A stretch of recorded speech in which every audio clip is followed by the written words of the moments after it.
Proverbs is a great book that gives us wisdom in all sorts of areas in our life, and we need wisdom in every area. There's probably not an area that you look at and say, I'm good on this area. We really need wisdom when it comes to all of our life. And I want to open with just this is a picture of my family. It looks like the big screen is not working today, but this is a picture of my family, my brothers, my mom, my nieces and nephews, my kids, my wife. And these are not all. These are not all my wives. This is, and we're not Mormon. So this is my brothers and our extended family. And then my parents are divorced, but this is my dad. Also, I don't have a lot of great pictures of my dad, but this is my dad with my niece. And so that's my family. And like you, I love my family, and my family is where most of my pain has come from in my life. Whether that's parents, marriage, kids, brothers. My family is the place where most of my joy has come from in my life. Being married, having kids. I love it. Just when I was on vacation, hung out with my brothers and their wives. Our family is often the place where our deepest weaknesses come out. Or it's often the place where our deepest strengths come out. It's often the place where we have the best memories and maybe the worst memories. And that's not 100% extensively true. You might have a really bad memory that is just from a neighbor or something like that. But a lot of times, our family is where the greatest joys and the greatest pains are. Again, when I say family, I mean with your kids and with your spouse and with your parents and with your extended family, all of that. Our family, we love and have the greatest highs and often the greatest lows. And it is the context where much of our life gets lived. If you're to add up most of the time blocks of your life, if you're to add up a lot of your thoughts and your energy and your plans and your goals, the context of much of our life is lived within our marriages and with our kids and with our parents and with our extended family. Much of our life, the context of just who we are and what happens is lived within our family. A lot of life is played out in our family, and a lot of life flows out of our family, meaning you make decisions together and life flows from there, meaning that is what shapes you that then leads to other things.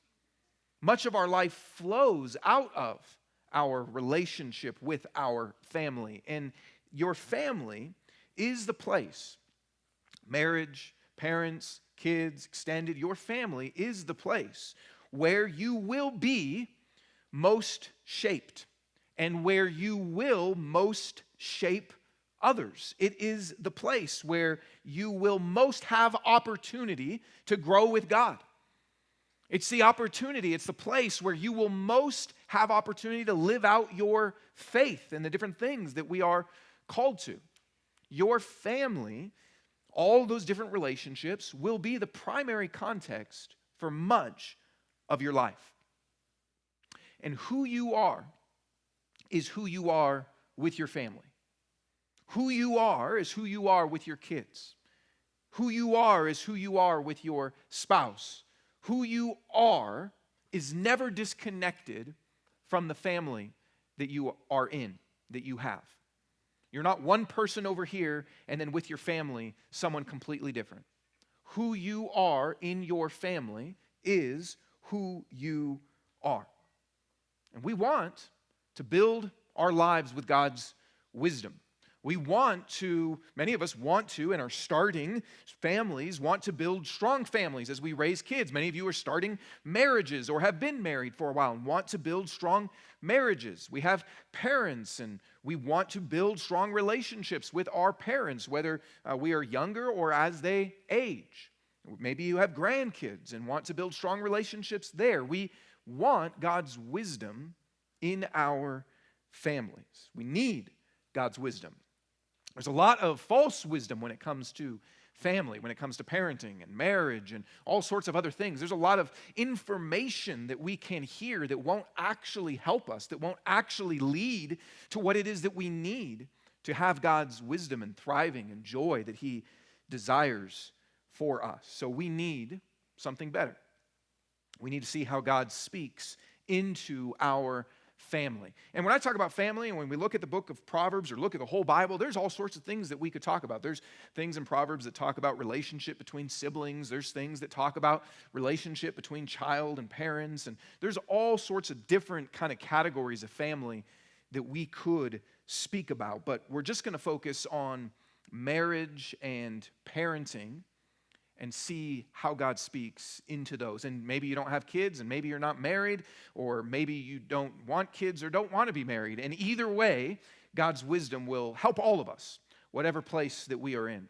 We need God's wisdom for this. And so let's start with this, which is, what is the foundational principle of wisdom that we need for family? I was talking with a guy recently that said, and he was kind of lamenting that the Bible doesn't speak a lot about parenting.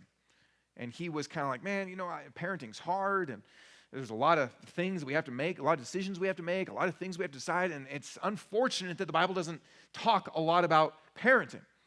And you might feel that with all sorts of things in the Bible. It's unfortunate the Bible doesn't talk a lot about my job, or it's unfortunate the Bible doesn't talk a lot about marriage, or it doesn't. And we can kind of sometimes feel that way about the Bible, that at times there's the issues that we are most facing, that we are most dealing with, and it can sometimes feel like, the Bible doesn't speak to these things as much as I would want them to speak to it. And sometimes family might be one of those things that we feel that with, and yet that's really not true. It's really not true.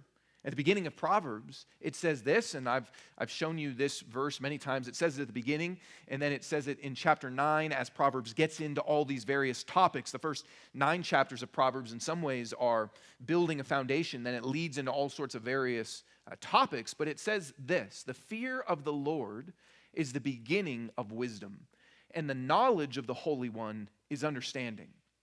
So to fear, or to be in awe of, or to worship, or to be in reverence of God is the beginning of wisdom. And the knowledge of the Holy One, of God, is understanding. So you want understanding when it comes to family? You want wisdom when it comes to family? And I could apply this to any topic, because that is what Proverbs does as well. You want wisdom when it comes to your job? You want wisdom when it comes to what's the beginning of it? What's the foundation of it? How do you have any understanding about these things at all? Proverbs always points us back to your relationship with God is going to be the foundation. It's going to be the beginning. It's going to be what actually you most need. And so here is the foundational principle of wisdom that we need for life. But as we talk about family, it's true of this as well. That your relationship with your family flows out of your relationship with God. That your relationship with your kids flows out of your relationship with God.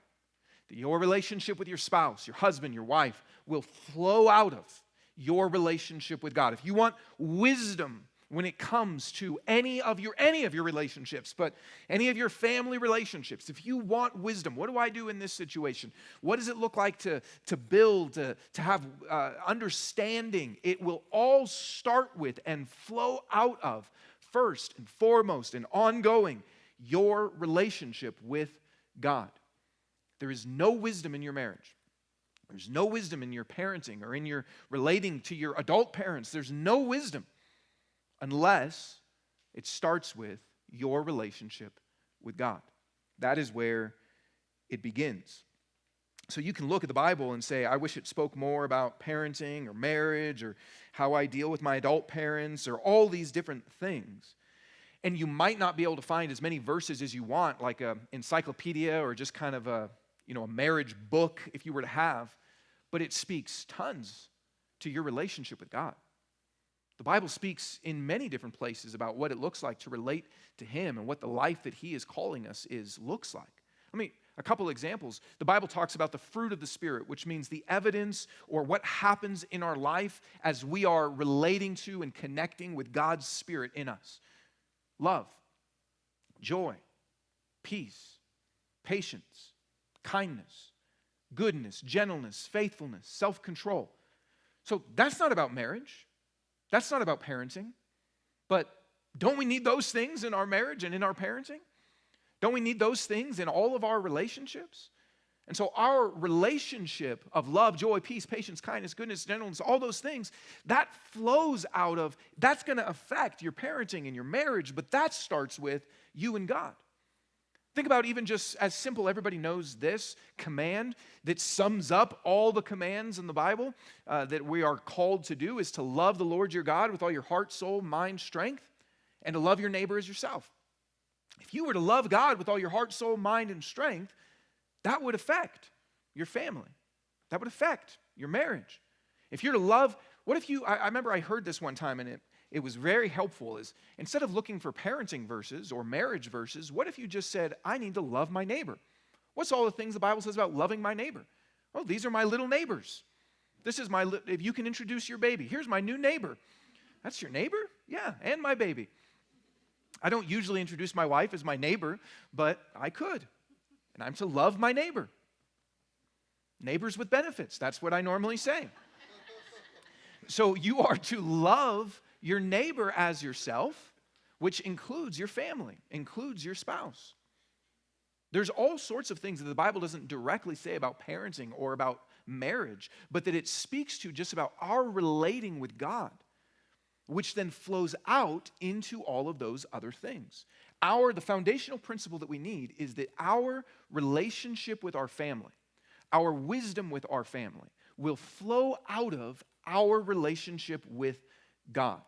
That is so foundational, so fundamental, that when you think about, okay, God, how do I grow in whatever relationship I have, family or otherwise? We start with not looking in the Bible and saying, where does it talk about coworkers or where does it talk about marriage, but just what does it mean to live and relate to God? And how would that affect everything else? Which, listen, this is actually really good news because it means you don't have to be a parenting expert to be able to parent well. It means you don't have to be a marriage counselor or have a marriage and family therapy degree to be able to build a strong marriage. You don't have to have those things. What you need is the wisdom that comes from, I'm connected with God. If you just had all the fruit of the Spirit, you'd be great. If we just know and begin to learn and push into what does it mean for me to connect with God, everything else flows out of that place. The Bible says that we have everything that we need. If you're a Christian, you have everything you need for life and godliness. It means you have everything you need in your marriage for it to thrive and to experience what it looks like in God's vision and plan. If you are connected to Him, you have everything you need in your family, in your parenting, for life and godliness. That's true. Because you have the Holy Spirit, because God has brought you into His family, because Jesus has died for you, you have everything you need for life and godliness. Means if we want wisdom, the more we seek to connect all of our family life and all of our relationships to Him, the more that we experience what it means to have wisdom. So with that, that's just kind of the foundational principle. With that, there's a million things that I could say of what that looks like, because what I'm hoping to do is expand your vision that actually the whole Bible's about parenting. The whole Bible's about marriage. The whole Bible's about everything in a lot of ways, because it's about us and God and who He is to us and how we relate in the world. And so there's a million things that I could say or that we could talk about then of what that means for your marriage or what it means for your family or what it means for how you relate to your parents or what it means for any of that. There's a million different things if it's bigger than just a handful of verses. But let's just focus on a couple different things that we see in Proverbs. So let's start with this. How does our marriage flow from our relationship with God? Most of you are married or will be married at some point. Or you are at least around people that are married. And part of our responsibility as Christians is to encourage one another in their faith and in their relationships. So hear this as applicable to wherever you are. What is marriage? What is it? If you just Google the question, marriage comes up. And a Wikipedia entry says marriage, also called matrimony or wedlock, is a culturally and often legally recognized union between people called spouses. It establishes rights and obligations between them, as well as between them and their children, and between them and their in-laws. Maybe you don't like that last part. It establishes all of these different links between husband and wife. Between them, between them, between them. That's what marriage is. That's what we often think about that marriage is. That it is two people, love each other, trying to build a happy life together. They're committed together. And often, even as Christians, that's what we think marriage is. Two people relating to one another, obligations, vows, happiness, commitment, etc. But the Bible says that marriage is actually a lot more than that.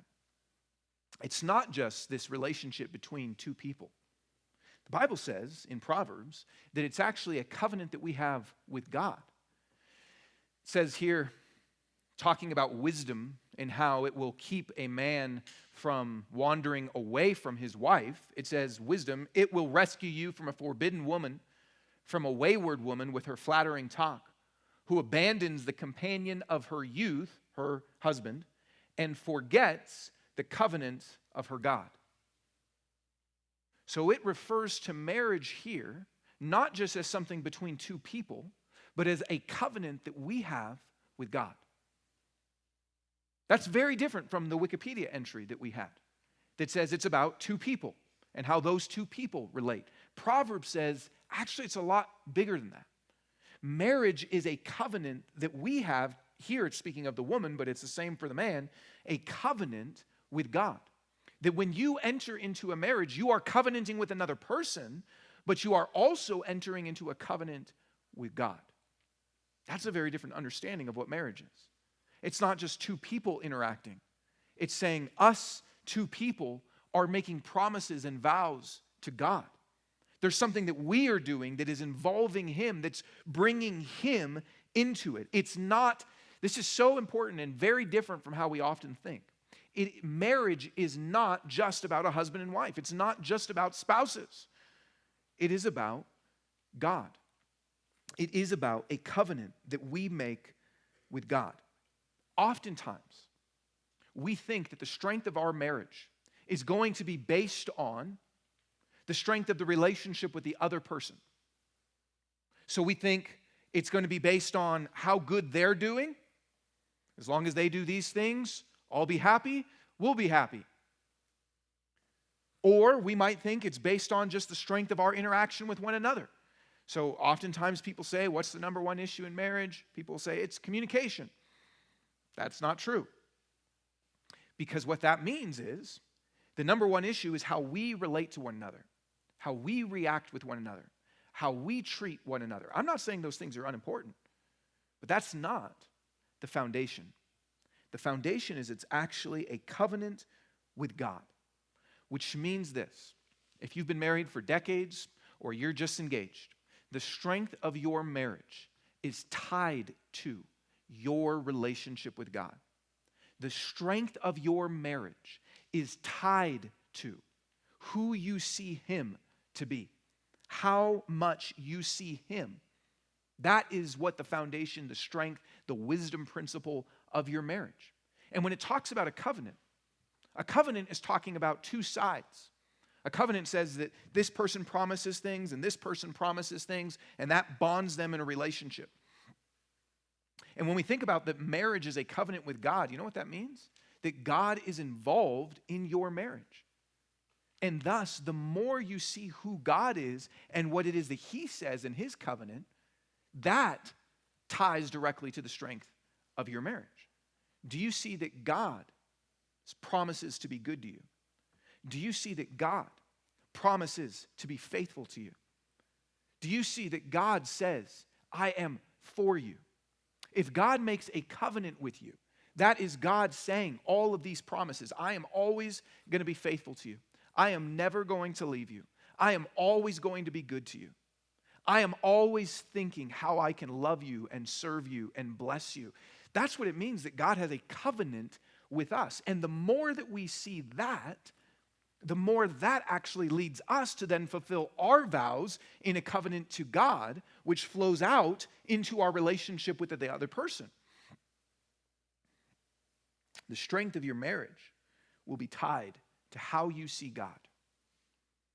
Whatever marriage problems you have, whatever marriage difficulties you have, whatever marriage desires you have where you want to see it be better or changed, it is not just about the other person. The strength of your marriage will be tied to how you see and interact with and receive from God. That is how marriage flows from our relationship with God. So let me give you a few practical things for different groups. First of all, if you're single, here's what this means. You should be looking for someone to marry that you can do that with. You should be looking for someone to marry where that's a shared understanding. Let's covenant to God together. Not most of the time when people talk about getting married, they say, I'm just looking for someone that can make me happy. That's an awful place to start a marriage. And it's doomed for failure. If you say, I'm looking for someone that we can both covenant to God together and build a covenant with each other and with God, that is a foundation place that you want to start. So I don't know how many, boxes there are that you can check that on eHarmony or Tinder or whatever and be like, looking for someone to start a covenant with God with. You might get 0 swipes and 0 hits. I don't know. But that's what the beginning of wisdom is in your relationship, if you're single. Second thing for wives, speak to wives and then husbands. Ladies, what's wrong in your marriage? Shout it out. No, I'm just kidding. Please don't. What's wrong in your marriage? Where do you feel pain? Where do you feel that there's things that you want to see change? Where do you feel like there's problems in you or problems in them? Where do you see the pain points? Your growth in marriage is going to be directly tied, once again, to this, which means you will never grow as a wife. You'll never grow in whatever desires you have to improve or to more fully live out what God's calling you to, or to see different changes in yourself or even in your marriage. You'll never move beyond your relationship with God. Doesn't matter how many blogs you read or people you follow on Instagram or life coaches you get, or you'll never move beyond your relationship with God. I'm not saying there's not practical things you can learn. I'm not saying there's not good advice out there, but you will never move beyond your relationship with God. That will always be the cap of where you are. Here's what Proverbs says. It says, charm is deceptive and beauty is fleeting, but a woman who fears the Lord will be praised. This is the very end of Proverbs, second to last verse. Proverbs 31, I don't know if you've ever read it. It's kind of a famous chapter, the Proverbs 31 woman. That's this excellent woman. It talks about how amazing she is and how she's to be praised and all these different things that she does, and it's great. It's a great model of really what we all should strive for, but it's a great model of, wow, this is an awesome mom, awesome wife. It's great. She's hardworking. She fights for justice. She's teaching. She's leading. She's speaking. She's serving. All these amazing things. And it ends with, and basically the book of Proverbs ends with, but the description of this woman ends with, she's a woman who fears the Lord. That's the kind of woman that will be praised. That's the kind of woman that is the foundation where did all that stuff come from? Where did all that excellent woman stuff come from? Where did all that excellent mom stuff come from? It says she's a woman who fears the Lord. You will never move beyond your relationship with God. You'll never move further than that, which again, might be discouraging because I'm trying to do all these things, I'm trying to work on, but it's also really encouraging because you don't have to have a PhD in wifery or mommery. You need to know and love and rejoice in and reverence and worship God. You'll never move beyond this because it's here in knowing and fearing the Lord, the knowledge of the Holy One, the reverence and the worship of Him. It's there that you have all the resources for so much of what it is that you probably want to grow in or know that you need to grow in or desire to become. It's here that all the resources for that are. You want to be more servant-hearted? It's as you revere and know the Lord and remember how he has served you. You see how much he has served you and loved you. You see Jesus washing people's feet. You see how this is the God that you have, that you've received, that leads you to then model that towards others. You see how gracious he's been to you. When you fear the Lord, that is the shorthand for to love God, to know him, to see him, to enjoy him, to be in awe of him. So when you see the Lord as one that's been gracious to you in every fault you have, in every failure you have, in every weakness you have, and he's gracious to you, that leads, when you worship and are in awe of that leads to being gracious towards your husband, towards your children.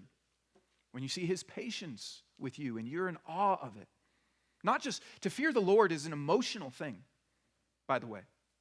It's not just an intellectual thing. It is, you are in awe of how patient he's been to you. And that moves you and changes you to then be patient with those around you. You see how much that he has accepted you and approved you, adopted you, brought you in, told you that you are his, and you don't have to fight for approval even from your husband and your kids because you've got a wealth of resources that are yours. That means even when you're unrecognized or unthanked or unthought of, you know that that's not true of him towards you, that he sees. See, out of the wealth of those resources, probably most of the areas that you want to grow in or that you feel deficient in, it heals those things.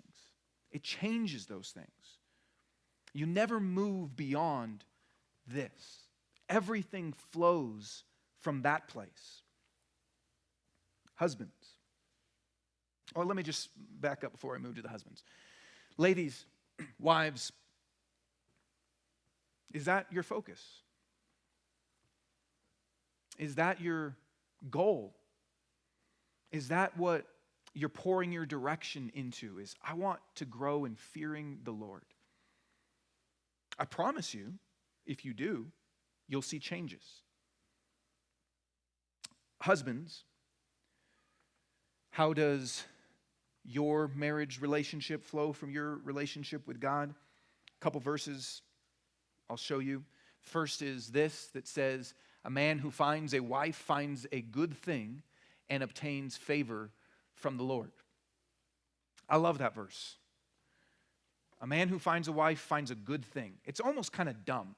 It's great for guys. Not that we're dumb, but it's just kind of like, I found good thing. It kind of sounds like that a little bit.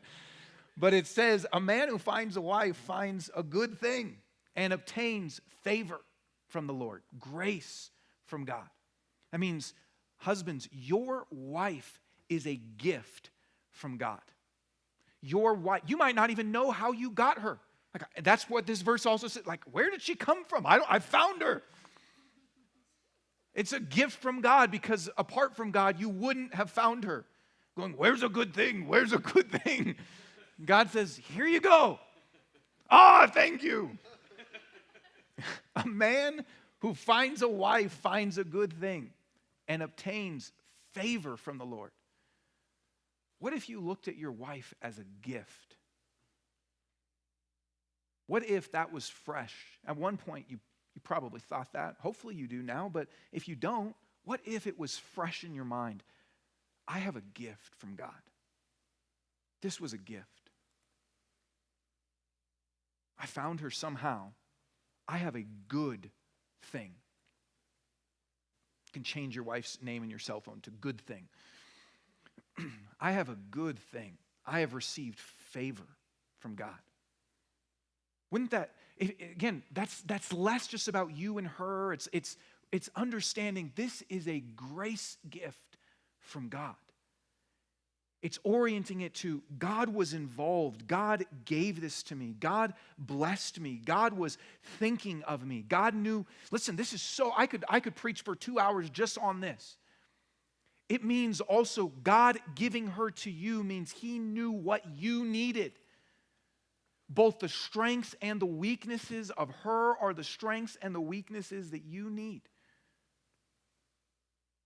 I won't go into a bunch of stories because this isn't even in my notes, but I've shared some of this in past marriage classes, but I remember the things that most annoyed me about my wife are the things probably that I most needed when we got married, the things that I was like, oh man.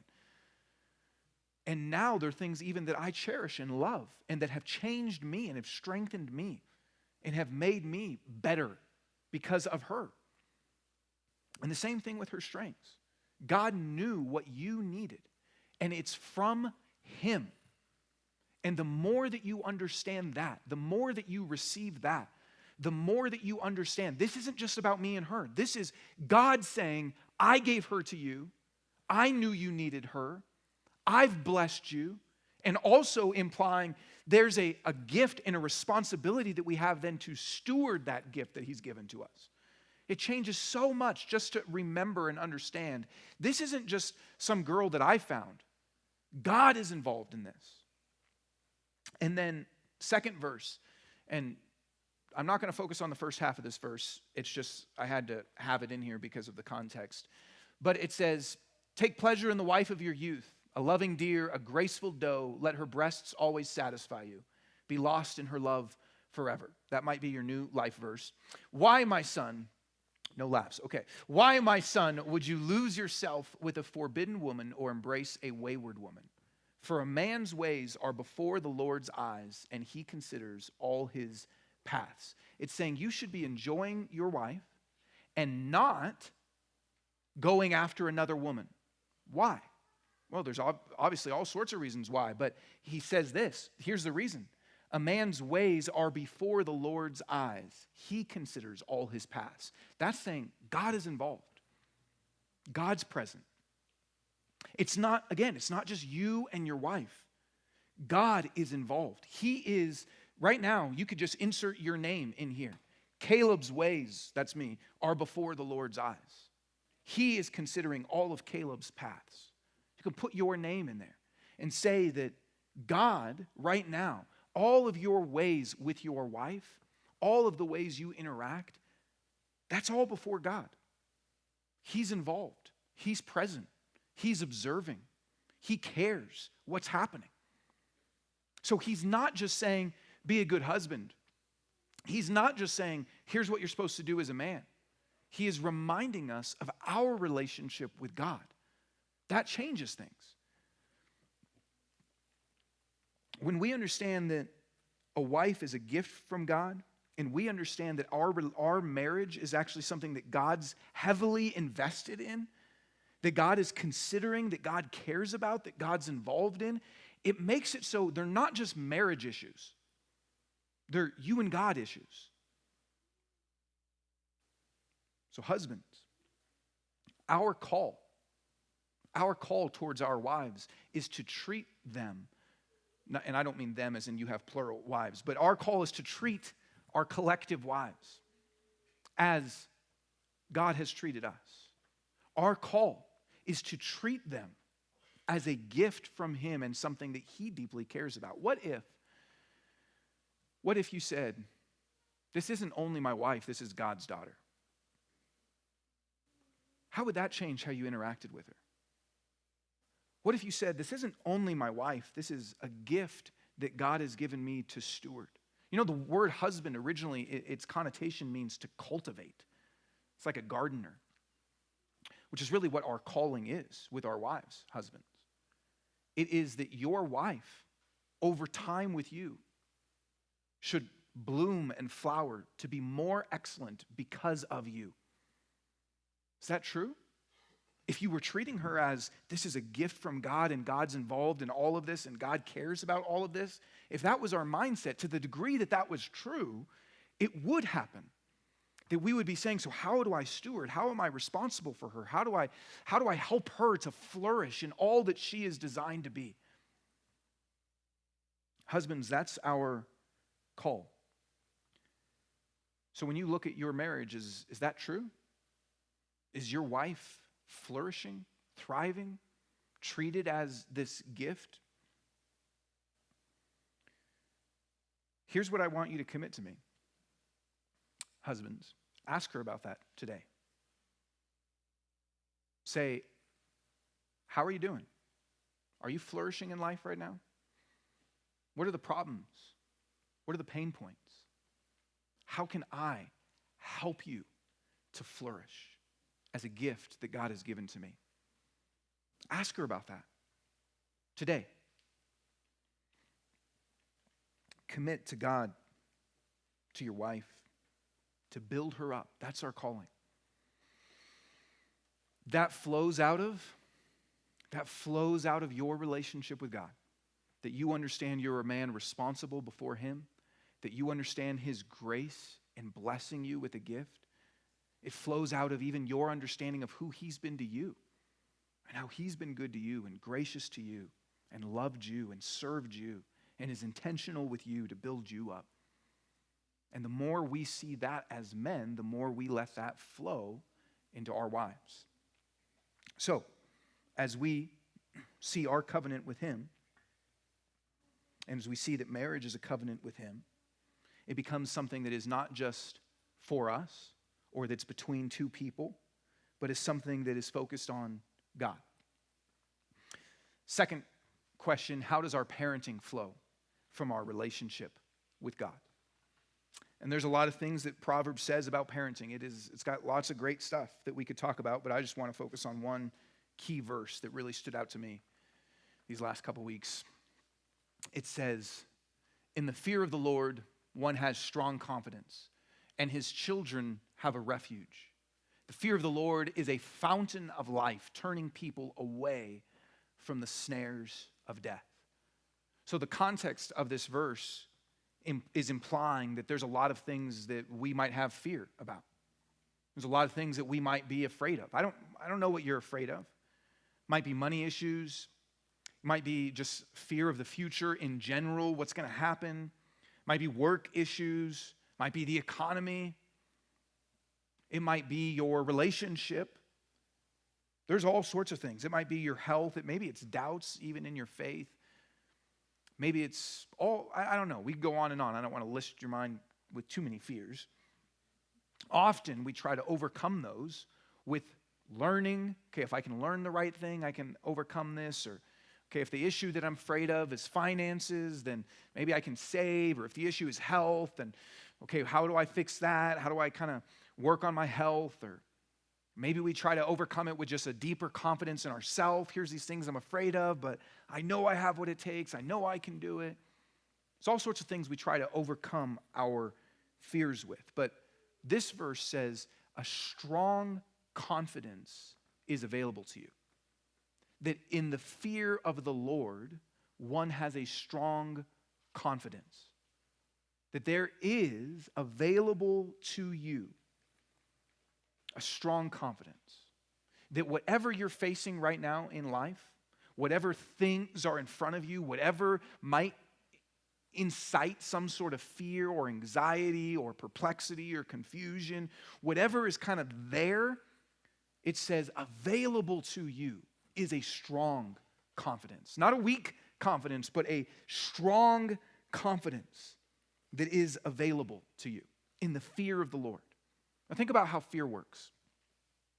Maybe you're afraid of something small, like we were with some friends on Friday, and their youngest daughter, I think she's 5, she saw a spider. Everyone was like, "Oh, there's a daddy long legs on the wall." And she saw a spider and just, like screamed really loud like that. The people back there are like, "What's going on in there?" And just screamed. This is daddy long legs, right? So you see something that maybe you're afraid of. Maybe you don't like spiders. Maybe you don't, and you're kind of afraid of it. But I guarantee you if in that same moment, let's say a robber came in with a gun, there'd be a lot more fear. No one would be thinking about the daddy long legs anymore, right? Everyone, our fear would change because there's a smaller fear that is diminished by a greater fear. If in the moment that there was this daddy long legs and the girl was screaming and then someone came in with a gun, there'd be a lot more fear. Sometimes if you're afraid, you scream. But when you're really afraid, you can't even make a noise. And a greater fear diminishes a smaller fear. And what this verse in Proverbs is saying is, in the fear of the Lord, there's a great confidence, a strong confidence, because there might be all sorts of things that you are afraid of or that you're anxious about, but when your attention begins to focus on God, when your focus goes on God, and that produces a greater fear, a greater awe, a greater reverence, he becomes bigger in your mind, which means his will matters more. His wisdom matters more. And you begin to see him. You're afraid of the future, but then you fear God and you realize how much he's in control. You're afraid of what people think of you, and you see God and you realize how much he says about you and his approval of you and his affection for you. So a greater fear diminishes a lesser fear when our focus goes on to him. This creates a strong confidence because all the lesser fears that we have in our life, all the lesser anxieties and problems and things we're concerned about, when our focus begins to be on God, those things are just daddy long legs. They're nothing. When our focus is on him, the fear of the Lord gives us a strong confidence. Now, how does that relate to parenting? And this verse connects it to parenting because we all want to protect our kids in some way. For those of you that are parents, you want to protect your kids. It starts when they're little babies. You want to protect them. No one just says, hey, I'm going out tonight. Yeah, where's your baby? Oh, we just left them home. I think they'll be good. Like, you want to protect your kids. Parents often try to find the balance between, do I let my kid do this because I want them to have freedom and explore, or do I not let them do this because I want to protect them? All right, 2-year-old, go ahead and cross the street. Let's see what happens. Have freedom, right? You don't do that. You try to protect them. You manage, and you want to make sure that you can keep them safe in some way. You want to provide a refuge in some way for them, and we're always thinking about that. And Proverbs uses this idea of the fear of the Lord creating a refuge. A refuge means that there's something on the outside that might be powerful and strong, but the thing that you are inside of is stronger. So when we were on vacation, we were in Montana for a little bit, and over the 4th of July, we were lighting off fireworks in this big empty parking lot, and there was my sister-in-law, it's still alleged, so I don't know 100% exactly what it was, but there was glowing eyes in the dark forest, which in Montana probably means 5 grizzlies or something, right? It's not Denver. If there's glowing eyes in Denver, it's like, it's a raccoon. Who cares, right?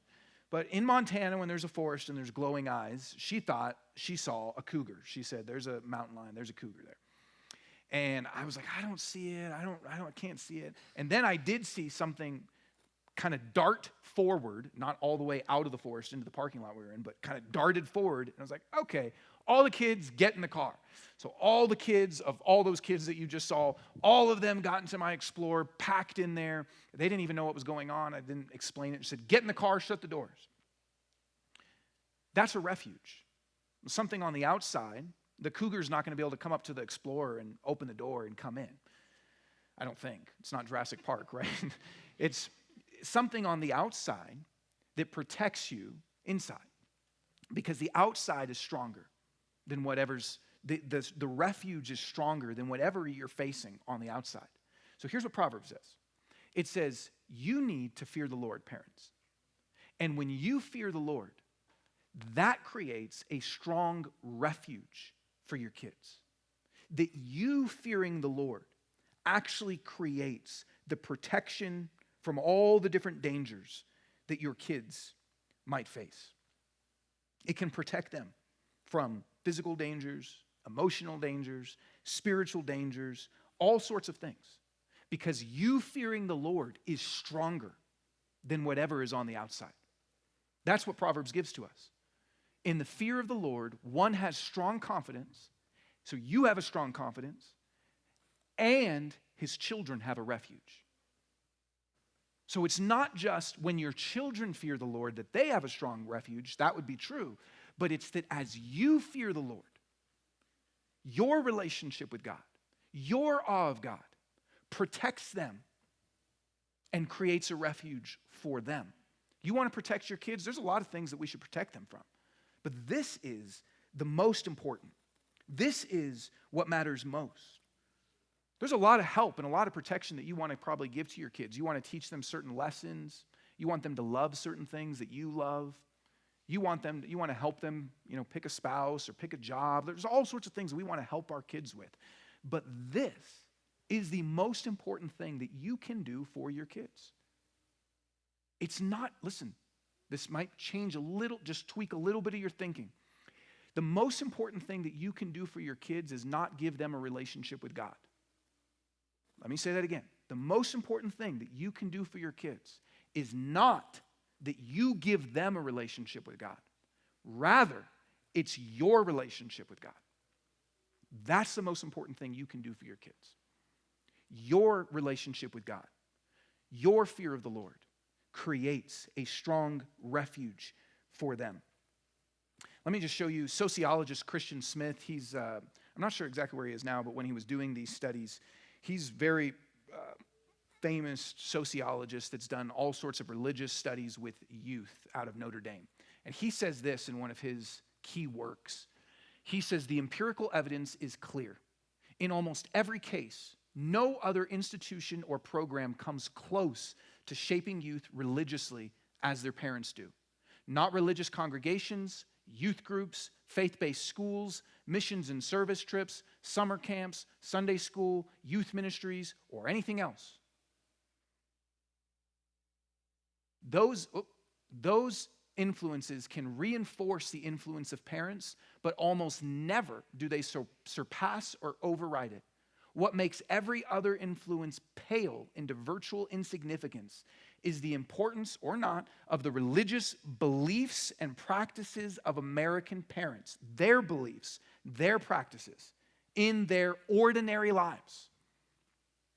Not only on holy days, but every day throughout weeks and years. The basic relationship and practices that you have with God, parents. That is the most important thing that you can give to your kids that creates a refuge. So let me ask you this, parents. Is that what they're getting from you? If they had your relationship with God, is that what you want for them? Sometimes parents can even think, and I know a lot of you are young parents with kids that are, toddlers and babies. Sometimes we can think, okay, I'll start that one day, but you won't. If you don't start it now, you won't start it 10 years from now. It just gets harder. Is what your kids are receiving from you your relationship with God? Is what your kids are receiving from you? If they had what you have, would you want that? Is that what your vision is for their faith? Do they see in you a love for God, a love for His Word, a love for His church, a love for His mission, a love for being generous to other people and serving other people? And do they see in you a fear of the Lord? That's what creates a strong refuge for them. That's what they most need from you. I'm not saying don't teach your kids about God. You very much should. But what they most need from you is your relationship with God. So what needs to change there? What needs to change there? And listen, let me just even back it up. If you're married and you don't have kids, I said you don't wait when you have babies. You don't wait when they're 10. You don't wait when they're 15. And you also don't even wait when you have kids. Because the big principle here is that all of your family relationships flow out of your relationship with God, which starts now. Do you fear the Lord now? Parents, what changes would need to be made in your life that there is a fear of the Lord that is evident by example? What changes need to be made to actually help and teach your kids? You are the most important influence in your kids' life. I'm glad if you bring your kids here and you check them into True Life Kids. I'm glad. We want to do everything we can to help. But we've got 45 minutes, 50 minutes a week.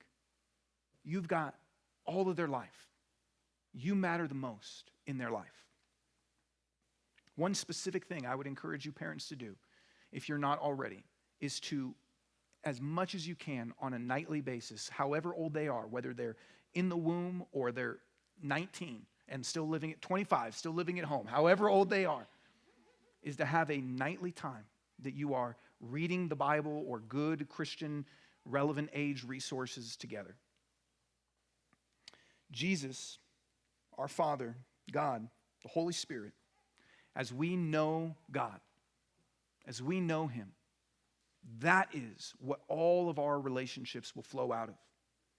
God is our great confidence. And the more we see Him, the more we have refuge in Him, the more that leads our kids towards that. So let me just close.